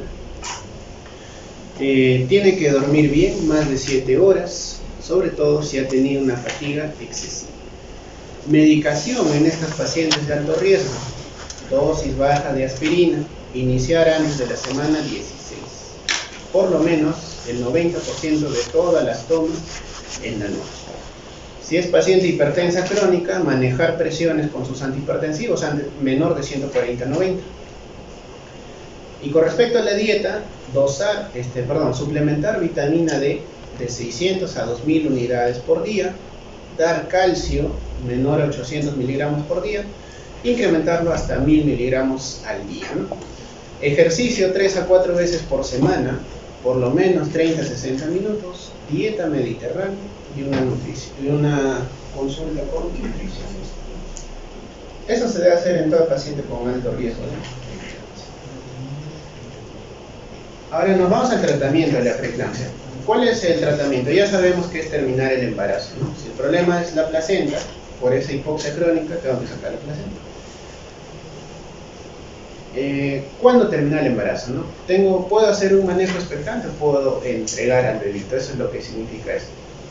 La decisión de dar a luz debe ser en base a los criterios tanto maternos o fetales y a las posibles complicaciones. Entonces, todo esto se ha demostrado gracias a un estudio que es que se llama el estudio CIPICA, que es han estudiado la inducción del trabajo de parto frente al manejo expectante para la hipertensión gestacional y la preeclampsia sin signos de severidad después de la semana 36. Es decir, preeclampsias leves o normales sin severidad y hipertensión gestacional, ¿qué hago? ¿Espero a que venga el parto o la induzco? Ya, han separado en 2 grupos y se ha demostrado que ha habido un riesgo relativo bajo en lo que es complicaciones neonatales como acidosis fetal, muerte fetal, bajo Apgar, admisión a una unidad de cuidados intensivos. En la madre, ¿qué ha habido? Menores tasas de hipertensión arterial, menor ingreso a UCI, menor estancia hospitalaria. En otras palabras, menores riesgos si es que tú haces una inducción de parto frente a esperar a que llegue el parto de forma espontánea. Entonces, la inducción del parto se asocia con un mejor resultado materno y siempre se debe recomendar en casos de enfermedad hipertensiva después de la semana 37. Gracias a este estudio es que en la semana 37 se debe terminar la hipertensión gestacional y la preeclampsia sin signos de severidad. En este ensayo se ha demostrado que ha habido menores tasas de síndrome de Gel, preeclampsia, eclampsia, edema pulmonar o desprendimiento de placenta si es que induces el parto a la semana 37. ¿No? Entonces, a la 37 terminamos. ¿Y qué pasa con las preeclampsias severas? La preeclampsia severa siempre se debe terminar a la semana 34 en adelante, en el momento del diagnóstico, ¿no? Se estabiliza la paciente. Si está o no está en trabajo de parto, se debe ayudar a que se termine. La aplicación de corticoides no debe demorar el trabajo de parto prematuro tardío. O sea, por encima de la semana 34 no me importa darle corticoides, tengo que sacar a ese bebito. Si tiene condiciones para parto normal, va a parto normal, y si no, va a cesárea. ¿Por qué? Porque puede haber más complicaciones. Infarto de miocardio, ACV, distrés respiratorio, coagulopatía, insuficiencia renal e incluso lesión de retina. El problema es con las pacientes menos de 34 semanas. Sabemos que eso es un bebé muy prematuro que posiblemente va a requerir asistencia neonatal. Entonces, ¿qué es lo que nos dice la COG, la FIGO? Que hay varios estudios que han demostrado que en casos de preeclampsia severa antes de la semana 34, podemos hacer un manejo expectante hasta que el bebé complete su maduración pulmonar, que incluso han sido reiteradas con revisiones de Cochrane. Sin embargo, no aplica en Latinoamérica, porque ha habido estudios en Latinoamérica que dicen que hacer el manejo expectante agrava más la salud de la madre y del bebé, ¿no? Entre la semana 28 y 34. ¿Y por qué pasa eso? Definitivamente porque somos países de bajos recursos, ¿no? Hay limitaciones en las unidades de cuidados intensivos neonatales en entornos de bajos recursos como el nuestro, ¿no? Lamentablemente es así. Y ese estudio es el MEXPRE. El estudio MEXPRE ha estudiado: ¿hacemos manejo expectante en preeclampsia severa o los terminamos, no? Entonces, ¿parto de inmediato o manejo expectante? ¿Dónde hay más muerte perinatal?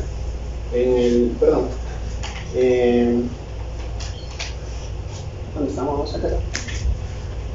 ¿Dónde hay mayor complicaciones? En los casos de manejo expectante, principalmente en prematuros, donde el riesgo relativo suele ser más asociado. Tasas de cesáreas, unidad de cuidados intensivos neonatales, complicaciones maternas, DPP, se suele ver más en caso de manejo expectante. Entonces, Latinoamérica lamentablemente pues, no está preparada para un manejo expectante. Entonces, este estudio nos resume lo único que deben saber, ¿no? Si es preeclampsia severa, se tiene que terminar el embarazo cuando se diagnostica. No importa la edad gestacional que tenga, se tiene que terminar. ¿Qué se hace en estos casos? Si es que puedes optar tal vez por darle corticoides, le puedes dar, pero la administración de corticoides no debe hacer esperar en terminar el embarazo. Condiciones en las que podrías hacer manejo expectante. ¿Cuándo no debes hacer? Cuando la presión es muy alta, si tienes síntomas, básicamente cuando hay síntomas de severidad, ¿no? Cuando hay sangrado sospechoso de DPP y cuando el bebé tiene un monitoreo fetal anormal, una sospecha de prematuridad extrema o una alteración Doppler de la umbilical, ¿no? ¿Qué más con respecto al manejo? Ya sabemos que hay que terminarlo severa siempre y sin severidad 37 semanas. El manejo hospitalario, ¿lo manejo en el hospital o en casa? Idealmente en casa, si es que son hipertensiones gestacionales o preeclampsias severas, pero deben hacerse un control semanal, ¿no? Se recomienda un control prenatal 1 a 2 veces por semana en este tipo de casos. ¿Y con qué? Con presión arterial, con ecografía y con seguimiento. Durante el parto, ¿qué es lo que tengo que hacer? Mi manejo acá ya va a cambiar. Tengo que prevenir las convulsiones y tengo que hacer control de la hipertensión.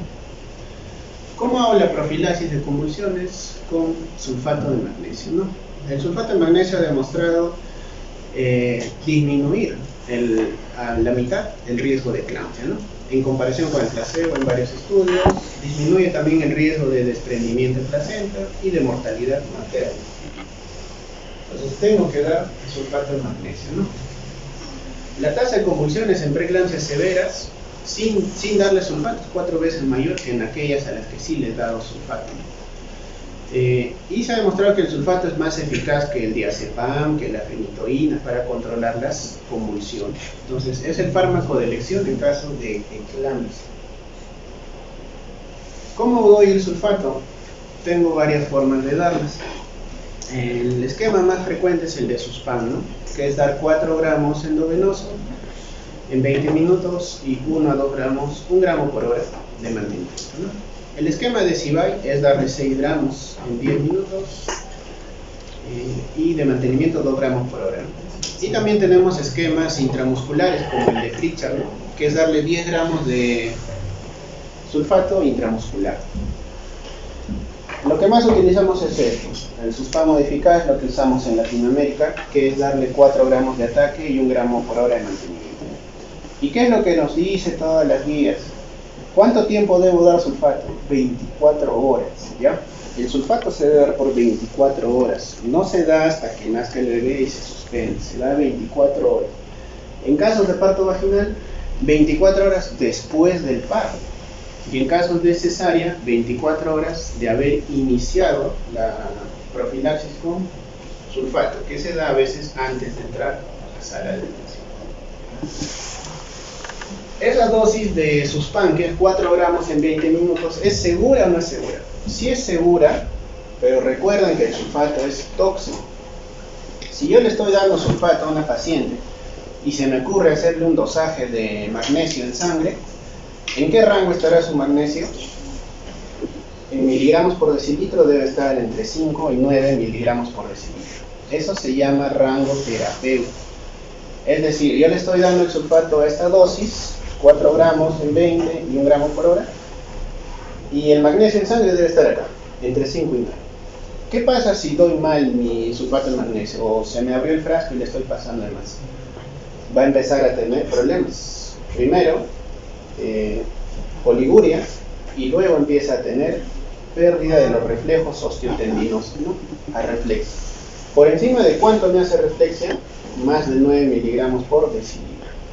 Si le sigues pasando mal el sulfato y tu nivel de magnesio empieza a subir más y está por encima de 12, ¿qué es lo que te va a hacer? Parálisis respiratoria, falla respiratoria. Y si por algún motivo pues ya te has equivocado demasiado y le has pasado mal el sulfato y tu nivel de magnesio está por encima de 30, te va a hacer paro cardíaco. Entonces, el sulfato de magnesio requiere monitoreo. ¿Qué significa? Le tengo que poner una sonda Foley, tengo que poner un monitor cardíaco y tengo que estar valorando los reflejos osteotendinosos, ¿ya? A toda paciente que esté sulfateada. ¿Cuándo voy a usar el antídoto que es el gluconato de calcio? Principalmente cuando tengo depresión respiratoria. Doctor, pero solo tengo hiporreflexia, ¿qué hago? Suspendes el sulfato y le hidratas. Le pasas 500 a chorro y vuelves a evaluar los reflejos en 15 minutos. Si persiste igual con la reflexia y ya empieza a tener algún síntoma de depresión respiratoria, le tienes que poner gluconato de calcio. ¿Cuánto? 10 mililitros endovenoso durante 3 minutos, ¿ya? Y puedes repetir la dosis en 10 minutos después de haber culminado la primera. Listo. ¿Y cómo hago el control de la presión? ¿Por qué tengo que controlar la presión arterial? Porque hay más riesgo de insuficiencia cardíaca, isquemia miocárdica, insuficiencia renal, ACV isquémico o hemorrágico. Es lo que puede pasar si no manejo bien esa presión, ¿no? ¿Cuándo bajo la presión? Cuando está más de 160 a 110. Y tengo que darle un antihipertensivo lo más pronto posible. Antihipertensivos de elección: la betalol, hidralazina o nifedipino, ¿no? Lo que más van a usar, nifedipino de acción rápida, 10 a 20 miligramos vía oral y repiten la dosis en 20 minutos, ¿no? Luego le pueden dejar cada 2 o cada 6 horas el nifedipino y la dosis máxima es de 180, ¿no? El de liberación inmediata. ¿En cuánto tiempo empieza a hacer acción el nifedipino? En 5 minutos. En casos de hipertensión severa, lo habíamos visto la semana pasada, es lo mismo darle nifedipino, le pueden dar hasta 3 dosis de nifedipino en 1 hora. Si no, pueden optar por uno endovenoso como el labetalol, y si no se maneja, pues va directo a UCI. El tipo de parto, ¿es cesárea o es parto normal? Es a lo que se acomode la consideración obstétrica. Es decir, la preeclampsia no es una indicación de cesárea. Sí, definitivamente, quienes tienen más tasa alta de cesárea, los que son prematuros, la preeclampsia prematura, ¿no? Más del 97% va a ser cesárea antes de la semana 28. ¿Por qué? Porque esperar a que una inducción de parto que te puede durar 24 o 48 horas, en casos de severidad no puedes esperar, ¿no? Tiene que salir. En cambio, en una preeclampsia leve puedes inducir el parto si va y puede ir a parto vaginal. O sea, la preeclampsia no es indicación de cesárea. Se debe hacer bajo, como dice ahí, consideraciones obstétricas. ¿Cómo va el manejo de la eclampsia? La eclampsia es de convulsiones. Tengo que pedir ayuda, prevención de lesiones maternas, decúbito lateral, prevención de la aspiración, administración de oxígeno y monitoreo de los signos vitales, ¿no? Casi siempre la eclampsia va a ir de la mano con alteraciones de la frecuencia cardíaca, ¿no? Por la hipoxia que va a haber. Apenas tengo una eclampsia, tengo que administrar sulfato de magnesio. Sulfato de magnesio. Se ha demostrado que el sulfato reduce significativamente las convulsiones recurrentes, es decir, y eso cuando les pase, no se asusten, a una persona que está convulsionando, sí te va a convulsionar, pero no es como una crisis epiléptica que te puede durar varios minutos, ¿no? El caso de la eclampsia no suele pasar a veces más de 1 minuto, así que hasta que prepares el sulfato, le pases, le canalices la vía, posiblemente ya ha pasado ese periodo convulsivo. La mayoría de pacientes en eclampsia llegan al periodo posictal, Pero, ¿de qué te sirve darle sulfato? Que no te vuelva a convulsionar. Por eso, de inmediato, lo más pronto que se pueda, canalizar una vía y empezar a pasar el sulfato. No para que calme esa convulsión, sino para evitar que te vuelva a hacer. Y lo siguiente, tiene que nacer el bebé. Se tiene que hacer una intervención de urgencia, ¿no? Las mujeres con eclampsia tienen que dar a luz de manera oportuna. Definitivamente en mujeres que tienen bishop desfavorable o prematuros, es difícil que hagas una inducción de parto, más si te ha convulsionado. Por eso estas pacientes casi siempre van cesárea. Pero si te convulsiona en trabajo de parto, estás con 10 de dilatación, obviamente sacas al bebé y le das tratamiento. Entonces, se tiene que hacer, ¿ya? En casos refractarios pueden utilizar amobarbital sódico, tiopental o fenitoína, pero refractarios, es decir, cuando ya le han dado 2 veces 2 bolos de sulfato de magnesio y a pesar de eso que sigue convulsionando, ya ponle fenitoína. Pero con sulfato va a estar bien. ¿Cuál es el manejo del síndrome de HELLP? El síndrome de HELLP es de los que más se asocia a mortalidad materna, ¿no? ¿Por qué? Porque al haber una alteración tan alta de las transaminasas, el hígado, recuerden que el hígado está envuelto por la cápsula de Gleason, ¿no? ¿Y qué va a pasar cuando hay una necrosis portal muy severa? Puede empezar a sangrar internamente. Ese hematoma va a hacer que crezca la cápsula de Gleason, que es como un globo, ¿no? Y cualquier cosa le puede romper. Una vez que se rompe, el sangrado es masivo, es como un trauma hepático, y puede fallecer. Entonces, los niveles de transaminasas elevados son los que más se asocian a mortalidad en casos de síndrome de HELLP. ¿Y cuál es el manejo? Ese si hay que darle manejo intensivo, ¿no? Si requiere plaquetas, hay que darle plaquetas, hidratación intensa, antihipertensivo, sulfato de magnesio. Si requiere pues ventilación mecánica, hipotensor, vasoactivos, se le puede dar, pero es manejable. ¿A qué va más enfocada esta diapositiva? Al manejo con corticoides, ¿no? Seguramente han visto o les han comentado dar corticoides en síndrome de HELLP, ¿no? O sea, y le dan a dosis altas, ¿eh? Se da corticoides a 10 miligramos, 20 miligramos de dexametasona. Todos los estudios Cochrane han demostrado que dar corticoides no tiene ningún beneficio en casos de HELP. O sea, alguien con HELP le das corticoides o no, igual si está encaminada a un mal pronóstico se va a ir. ¿Quiénes se benefician de darle corticoides? Personas que antes tenían alguna enfermedad autoinmune. Es decir, ¿cuál es el tratamiento de muchas enfermedades autoinmunes? El lupus, dar corticoides. Ya, pues en esas pacientes tienes lupus, te hizo HELP y no mejora, ya dale corticoides. Vas a tratar el lupus, pero va a mejorar, va a ir saliendo el HELP.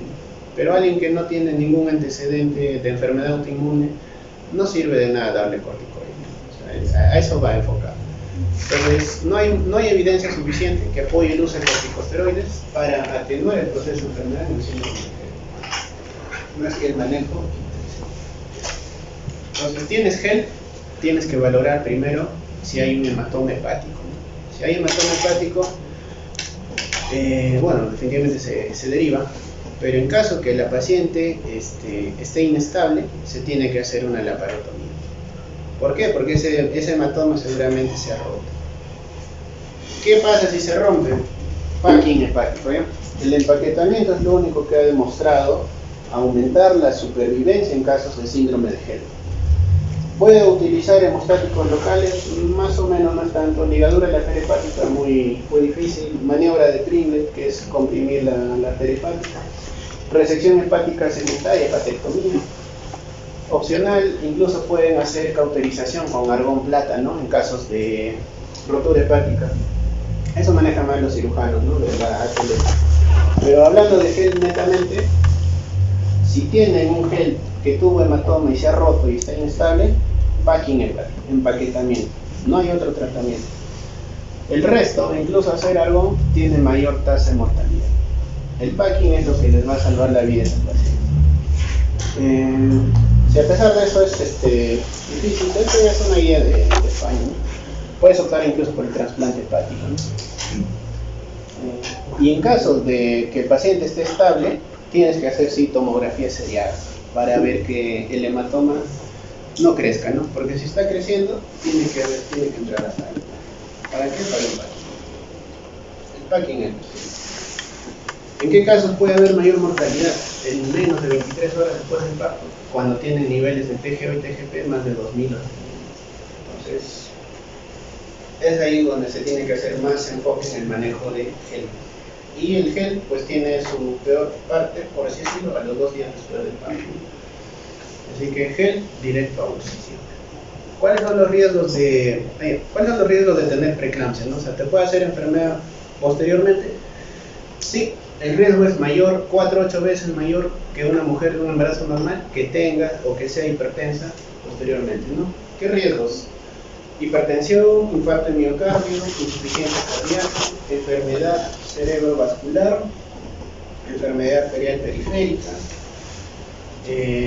tromboembolismo venoso, demencia vascular e incluso insuficiencia renal, ¿no? Entonces, aquellas pacientes con preeclampsia, como les dije, no solo se complican en el momento, sino también posterior, ¿no?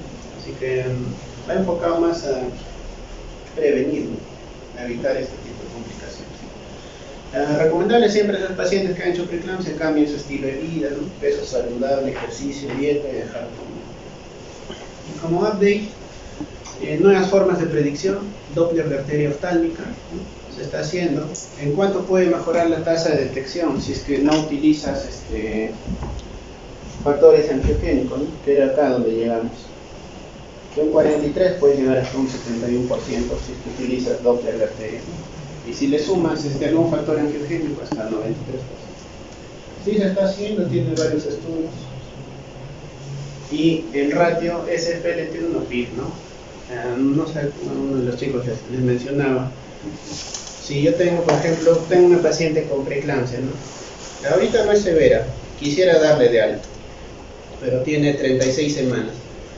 ¿Le doy de alta o no? O sea, ¿con qué seguridad puedo saber si es que esa paciente me va a hacer severidad en una semana, ¿no?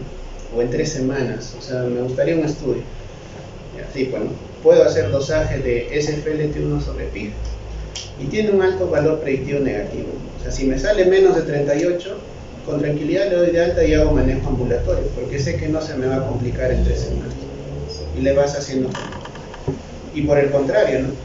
Oye, tengo una paciente con preeclampsia prematura y su dosaje del ratio SFLT1-PIG está más de 85, ¿no? Esa en una semana puede complicarse. Mejor hospitalizada hacemos manejo. Para eso nos sirve este ratio, ¿no? Para saber predecir complicación también. Entonces, el resumen de todo está en este cuadro. Ya les mencioné, severa, termina en el momento del diagnóstico.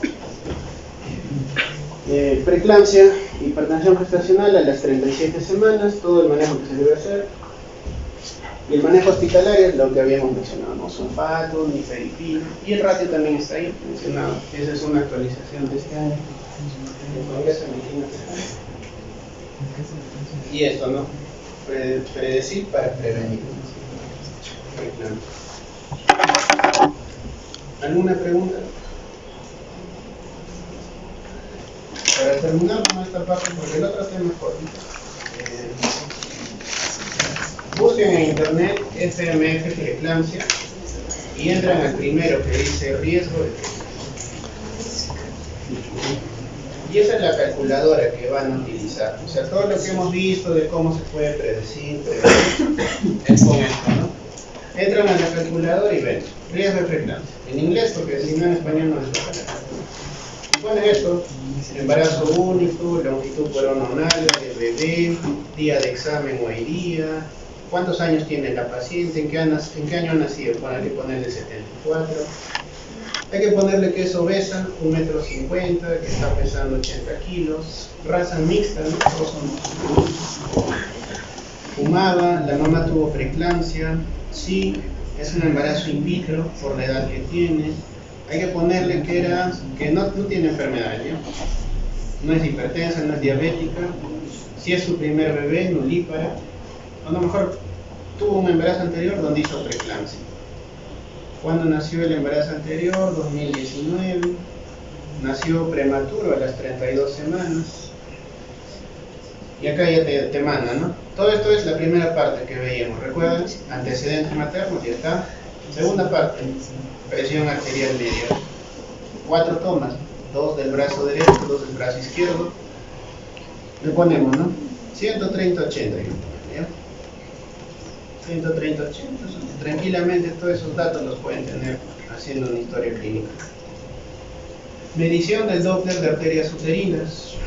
Hay que ponerle alto, 3.5, 3.2. Y hoy día que le hemos dosado, ¿no? Con 12 semanas, con 6 días. Y acá también te pide, ¿no? Oye, ¿tienes PIC para poder dosar? ¿O tienes pequeño fragmento? No, no tengo. Y calculan el riesgo. Me falta fecha de nacimiento de la mamá. 20 de junio del 78. Calculamos riesgo. 78, ¿cuánto es? 40 y tantos años, ¿no? Y ven acá, le sale, ¿no? ¿Cuál es el riesgo de esa paciente solo con antecedentes? 1 en 3, ¿no? O sea, ¿es menor de 1 en 100? Sí, sí, ¿no? Y con todo lo que le hemos metido, ¿cuál es su riesgo? 1 en 1. O sea, es una paciente que sí o sí te va a hacer preeclampsia. ¿Qué te recomienda el mismo algoritmo? ¿Sabes qué? Basado en esta paciente, se ha clasificado como alto riesgo de desarrollar preeclampsia prematura. El estudio ha demostrado darle aspirina 150 dosis bajas hasta la semana 36. O sea, dale aspirina. O sea, si tienen dudas de darle aspirina, entren a ese programa y les va a salir. Entonces, es gratis, pueden usarlo. Y como les dije, es a donde deben ir ustedes, ¿no? Enfocando a qué paciente va a ser. Deberían prevenir la preeclampsia. ¿Alguna pregunta?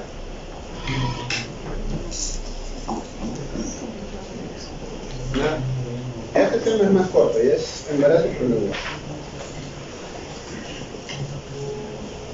¿Cuánto dura un embarazo? 40 semanas, ¿no? 280 días. ¿Desde cuándo? Desde la fecha de última menstruación. ¿Qué significa eso? No contamos un embarazo desde el día que han tenido relaciones sexuales y han fecundado. Contamos un embarazo desde la fecha de última menstruación. Por eso son 40 semanas. ¿A qué se le denomina embarazo prolongado? Aquel que dura más de 42 semanas. Desde el primer día del último periodo menstrual. ¿Y a qué se denomina embarazo a término tardío? Aquel embarazo entre las 41 y 42 semanas, ¿ya? Definiciones. La tasa de embarazo prolongado es de un 4 a 10%, así que sí es frecuente.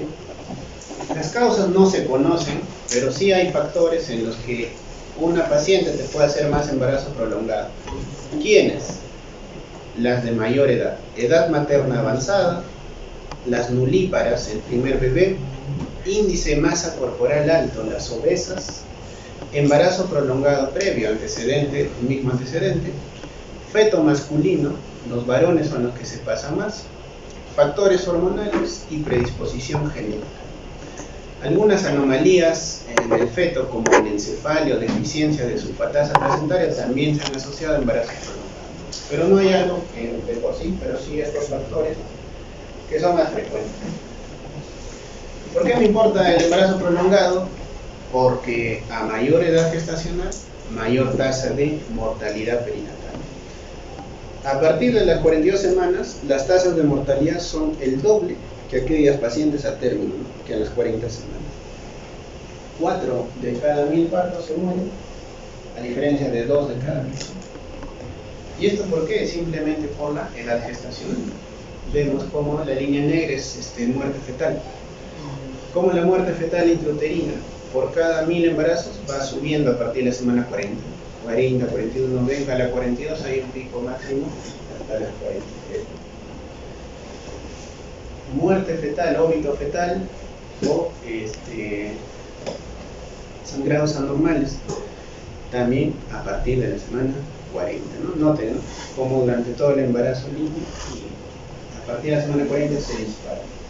Entonces, más pasa el tiempo, más riesgo que se muere el bebé, ¿no? Eso es lo que sí. ¿Cuáles son los riesgos perinatales? No solo la mortalidad, sino por encima de las 41 semanas hay más riesgo de síndrome de aspiración meconial, acidosis neonatal, bajo nivel de pH en el cordón umbilical, Apgar bajo a los 5 minutos, encefalopatía neonatal, hipóxica, asfixia perinatal, más ingreso a UCI neonatal, macrosomía fetal, distocia de hombros, fractura de clavícula y mayor muerte infantil en el primer año de vida. O sea, mientras más se pase, más riesgo con el bebito. Y con la mamá también hay más riesgos: distocia de parto, laceraciones perineales graves, desgarros de tercer, cuarto grado, macrosomía, parto vaginal instrumentado, aumenta la tasa de cesárea, complicaciones asociadas a la cesárea y ansiedad materna. Entonces, hay muchos más riesgos si es que se pasa el embarazo, ¿no? Entonces, lo más importante es que sepan bien la edad gestacional, ¿no? Porque es algo muy frecuente que alguien ha hecho una mala historia y tú te basas en la tarjeta de control que dice una fecha de última regla y que hoy cumplía 40 semanas, ¿no?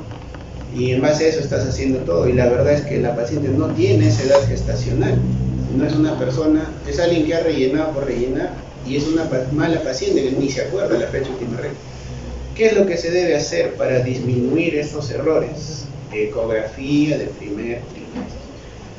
Utilizar la ecografía ha demostrado menores tasas de falsos positivos diagnósticos con respecto al embarazo posttérmino, y de esta forma minimizan las intervenciones innecesarias.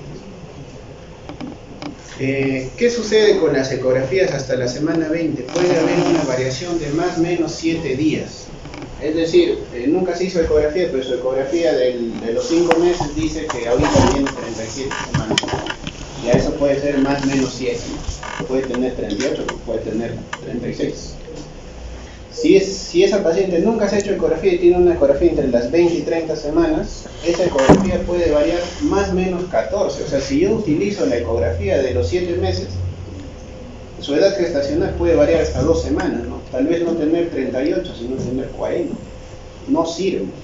Y por encima de las ecografías de la semana 30, una variación de más o menos 21, o sea, 3 semanas, ¿no?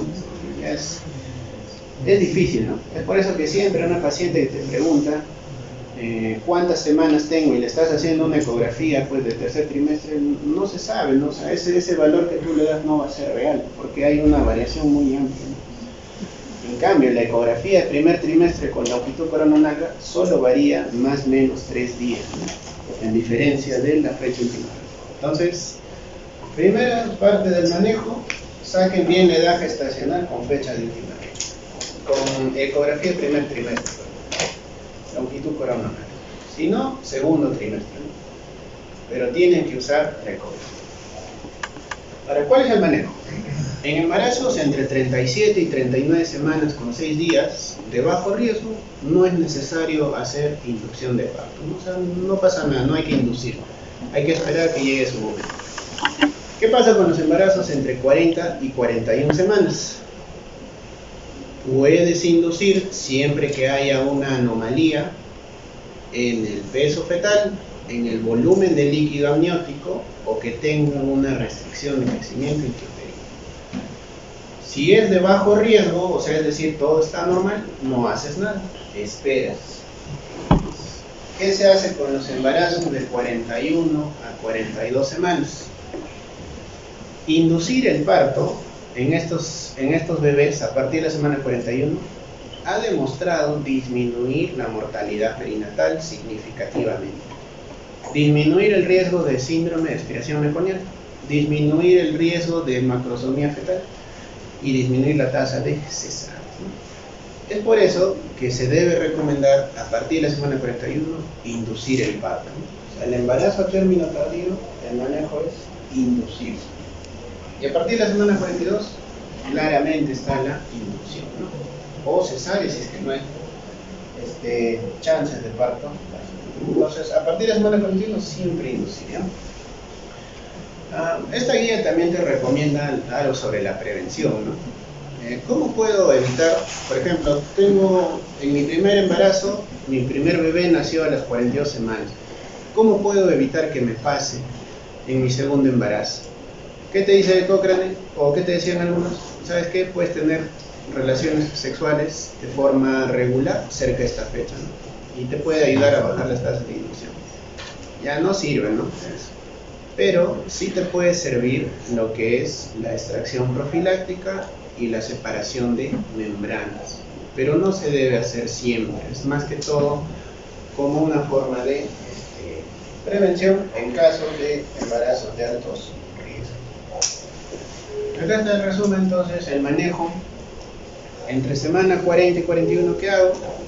Opcional puedo inducir el parto solo si hay una alteración en el volumen del líquido amniótico, tamaño del bebé o el monitoreo fetal. A partir de la semana 41 siempre inducción de parto, siempre tengo que nacer, recomendaciones.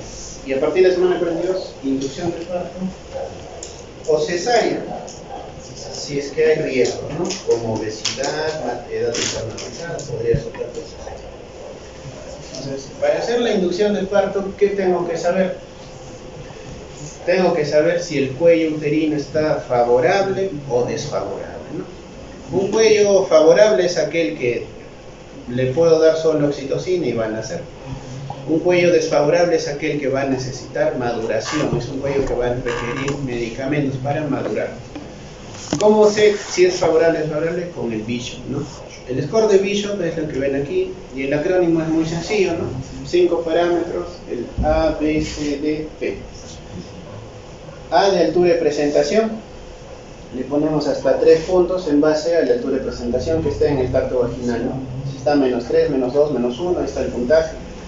El borramiento cervical, que tanto se ha ablandado el cuello, la consistencia, si es firme, blanda, medio, la dilatación, si está dilatando, ¿no? 1, 2, 3, 4, 5, 6, y la posición del cuello, si el cuello es posterior, medio, interior, puede hacer, ¿no? ¿Cuál es mi punto de corte? 6, ¿no? Un Bishop menos de 6, desfavorable. Mayor a 6, es un Bishop favorable, ¿no? En resumen, Bishop menos de 6, misoprostol. Más de 6, oxitocina. Tengo métodos de inducción, ¿no? Uno de ellos es los medicamentosos, ¿no? Este es el misoprostol, ¿no? El misoprostol, como actúa, es un análogo de la prostaglandina E1. Tiene mayor preferencia por estos receptores, el F1 y el F3, que son los que se van a encargar, están más asociados a la contractibilidad del útero y del miometrio, ¿no? A diferencia de la dinoprostona, que engloba todos los tipos de receptores, pero el misoprostol es más para F3. ¿Esto qué va a favorecer a nivel de este receptor? Que ingrese el calcio en la célula miometrial y esto va a generar contracción, ¿no? De esta forma te ayuda.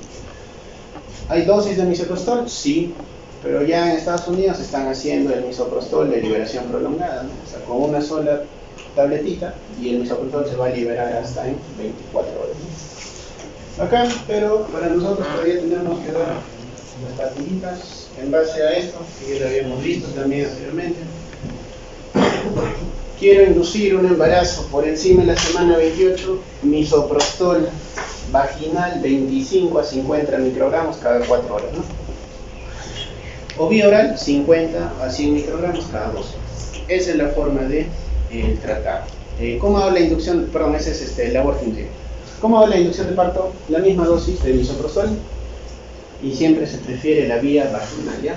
25 a 50 microgramos vaginal. ¿Cuánto tiempo puedo dar misoprostol? Antes de decir que no va a haber progresión del parto, hasta 24 horas. Entonces, este es un estudio de cómo dar misoprostol cambia en ciertos protocolos. Con respecto a las tasas de cesárea, de parto vaginal en 24 horas, tasas de cesáreas y parto vaginal, siempre se ha demostrado que las dosis bajas son más efectivas. Entonces, misoprostol puedo usar hasta 24 horas, ¿ya? 4 tomas. Y si no progresa, ya lo llamo inducción fallida, ¿no? Otra forma de inducir, ya vámonos con un Bishop favorable, es darle oxitocina, ¿no? Darle oxitocina va a estimular justamente la contracción del útero. Hay formas de dar oxitocina, puedo dar a dosis baja y a dosis altas. Las dosis bajas son empezar con 0.5 a 2 puntos mu. miliunidades por minuto, ¿ya? E ir subiendo una miliunidad cada 15 minutos. Eso es lo que se hace cuando acentuamos en una paciente. Y la dosis alta es empezar con 6 mu e ir subiendo 3 miliunidades cada 15 minutos. ¿Qué es lo que más utilizamos nosotros? Dosis baja siempre. ¿Cómo hacemos la dosis baja? Una ampolla de oxitocina en un frasco de 1000 y le empezamos a pasar una unidad, una miliunidad. ¿Cuánto es una miliunidad? 4 gotas por minuto. Y le vamos subiendo una miliunidad cada 15 minutos. ¿Cuándo le subo? 4 gotas cada 15 minutos. Por eso a los 15 minutos le subo 8 gotas por minuto. Luego 12 gotas, luego 16 gotas, luego 20. Y así, ¿hasta cuándo utilizo dosis baja? Hasta que tenga un patrón de contracciones normales, ¿no? ¿Cuánto es las contracciones normales? 3 contracciones en 10 minutos. Hasta que yo logre 3 en 10 minutos tengo que ir subiendo cada 15 minutos. Y lo dejo ahí. No, dosis máxima de gotas, 60 gotas por minuto. No puedo usar más. Y tampoco puedo usar la oxitocina más de 6 horas, ¿ya? Máximo 6 horas. En intervalos. Hay otras formas de inducción. Lo que hemos visto son las farmacológicas, pero también tengo formas mecánicas. Una de ellas es esta, el catéter Foley, la sonda Foley transcervical. ¿Quién me puede decir en qué casos inducirían con la sonda Foley? Es algo común, es algo muy común. ¿Alguna condición especial con esa gestante? Estamos viendo embarazo prolongado, obviamente, ¿no? Está prolongado, pero ¿alguna indicación especial en la que usarían esto antes que misoprostol? ¿Sangrado? No. ¿Otra? ¿Una condición materna? Okay. No.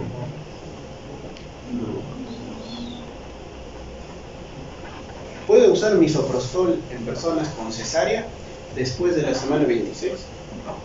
No. No le puedo, a una persona cesárea anterior no le puedo poner misoprostol.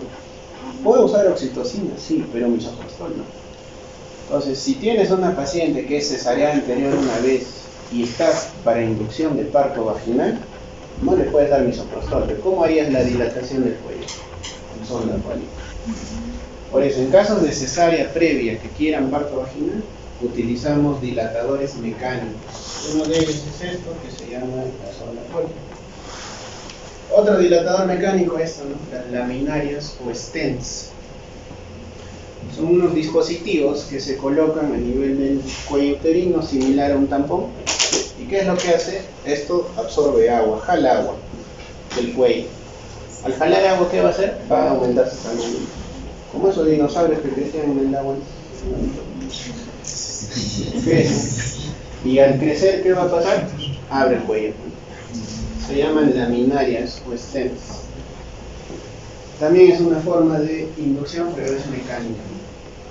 También, obviamente, ¿en qué caso lo usaría? Cesáreas también, si es que no tienen.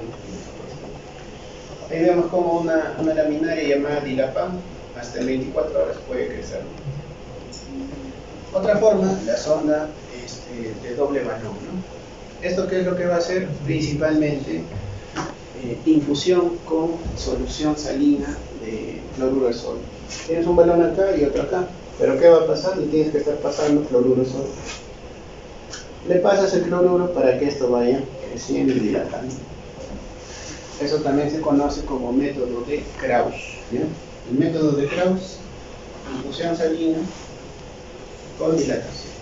Y tenemos las formas pues ya naturales, ¿no? De inducción. Esto que se llama maniobra de Hamilton consiste en la separación de la membrana, ¿no? Le hago tacto vaginal, quiero que avance, metes el dedo y empiezas a despegar la membrana, de la membrana al útero. Maniobra Hamilton es una maniobra natural para poder inducir el parto. Otra maniobra natural, amniotomía, ¿no? La amniorexis, cortan la membranita, ¿no? Se corta la membrana y eso aumenta las contracciones, ayuda a la inducción. Otra forma natural que han visto las obstetras en trabajo de parto, sobre todo las mayorcitas siempre hacen eso, ¿no? Están en trabajo de parto la mamá y le empiezan a agarrar el seno así. Estimulación del pezón, ¿no?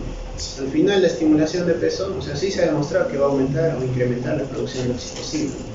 Entonces sí, pero es una forma natural. Obviamente pueden hacerlo, pero van a terminar haciendo misoprostol, oxitocina. Y métodos naturales según esta guía de la IO, por ejemplo el aceite de castor, ¿no? Aceite de castor, acupuntura, te puede ayudar. Acá en Perú, ¿qué es lo que están dando las mamás? Muña, chocolate, cacao y orégano tienen, ¿no? No deben dar nada. Lo más recomendable es que venga de forma espontánea. Y lo que ustedes tienen que hacer sí o sí, porque ustedes van a ser médicos, ¿no? Lo que tienen que hacer definitivamente, tienen un embarazo prolongado y en resumen es bicho, y si es favorable, o le ponen oxitocina, y si es desfavorable, le inician y nada. Y tienen que estar vigilando a ese bebito durante eso. ¿Ya? ¿Alguna pregunta?